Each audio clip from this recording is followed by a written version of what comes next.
If you love dark chocolate and you have ever been in Vienna, then you definitely try the Sacher torte. There are two places that claim Sacher torte is their creation. So obviously Hotel Sacher and Demel Pastry. I do love the classic version, especially the one that is served with a whipped cream, but here is the interpretation of Sacher torte in a mousse cake. 3 layers of flourless dark chocolate sponge, 3 layers of apricot jelly, all inside of the dark chocolate mousse, and I've used black carbon cocoa powder to make a short crust pastry and glazing, so it has really intense black color. Now I'm going to make a flourless dark chocolate sponge. I just need 4 ingredients: butter, dark chocolate. I use 72%. You can go as low as 55, but it would be a bit more sweeter. I have my sugar and eggs, and the method is very easy. You just need to melt your butter, then you need to incorporate chocolate so it's melted as well, add sugar, and then mix in the eggs. I prefer to use just the pot, so that's why I will put the butter first, fully melt it, then leave it on a minimum heat and add my chocolate and constantly mixing until it's fully melted. Then I add my sugar and eggs. You can use microwave or you can use a water bath, what is more convenient for you.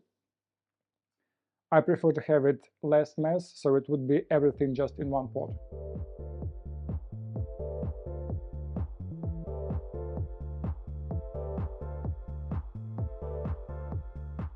You don't need to heat it up this mixture too much, so you're not burning the chocolate and you're also not cooking the eggs that you're going to add.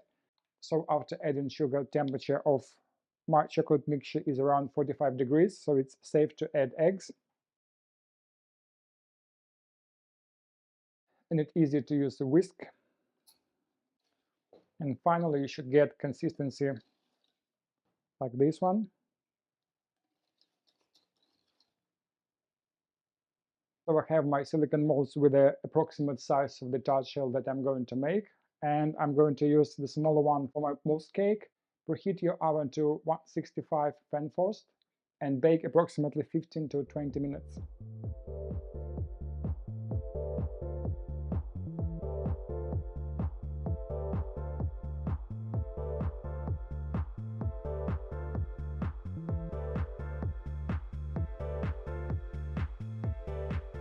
So as soon as you don't have any wobbling in the middle, the sponges are baked.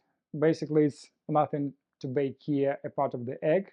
We don't have any flour, so that's why it doesn't take long time. For now, I'm going to cool it down and then I put it in the freezer because they are going to be a bit more fragile than the one that usually have flour. So I'm going to fully freeze it before I'm going to assemble it.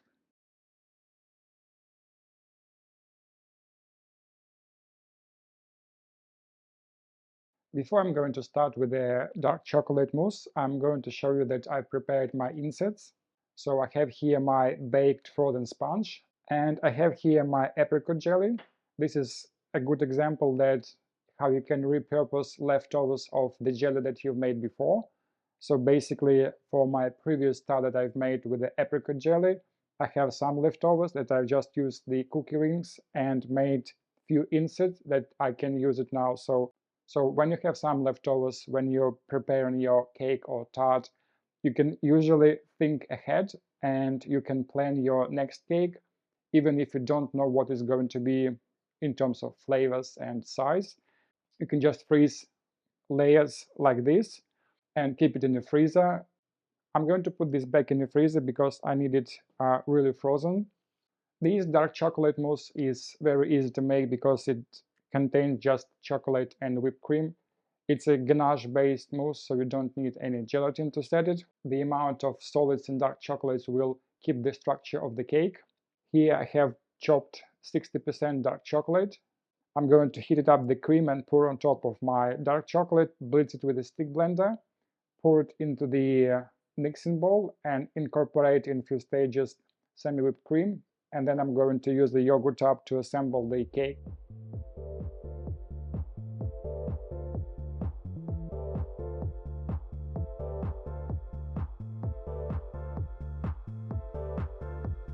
The temperature of my ganache is 40 degrees, so it's a little bit too high. I'm going to cool it down to at least 30 degrees. In this case, when I'm going to mix in my whipped cream, it's not going to melt the fat in a whipped cream. So I'm going to put this back in the fridge until I get my temperature right.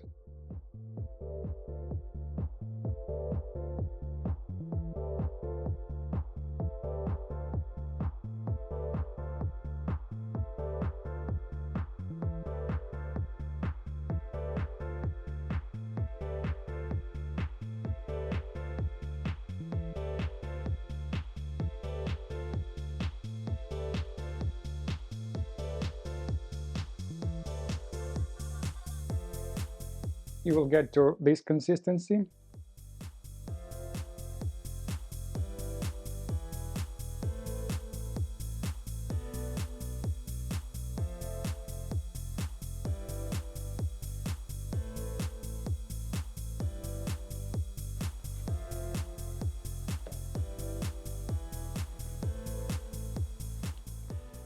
Try to arrange it in the middle of the top. Sometimes it's just trickier, but if you will manage that, that would be a nice look when you cross-cut it.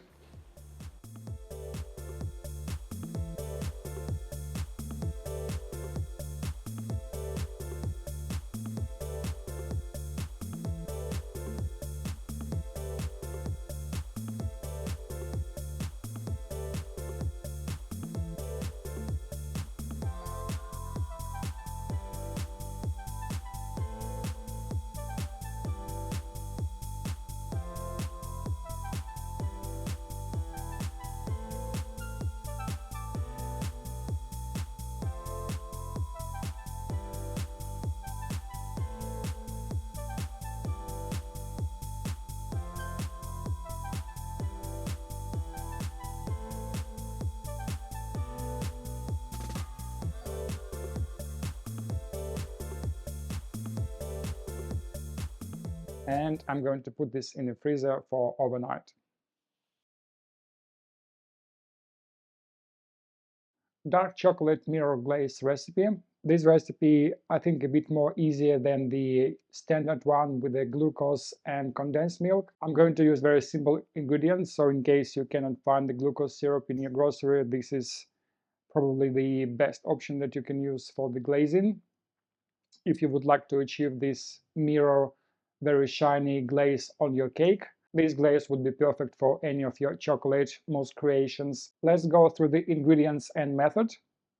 In a saucepan, I have a water, sugar, Dutch processed cocoa powder, or also known as alkalized cocoa powder. This one has more deeper color compared to the plain one because it was treated with the alkaline. The next is full-fat sour cream. Then it's chopped dark chocolate. I found that 60 to 70% works best for the glaze. And I also have my bloom gelatin over here. So I'm going to put sugar, cocoa powder, and sour cream into the saucepan. I'm going to bring it to the boil, mixing constantly. Then I'm going to add my chopped dark chocolate. And the last thing, I'm going to add the gelatin. And then I'm going to cool it down before I pour on a frozen mousse.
You can serve it with a whipped cream, or you can use apricot and white chocolate mousse that was in my previous recipe.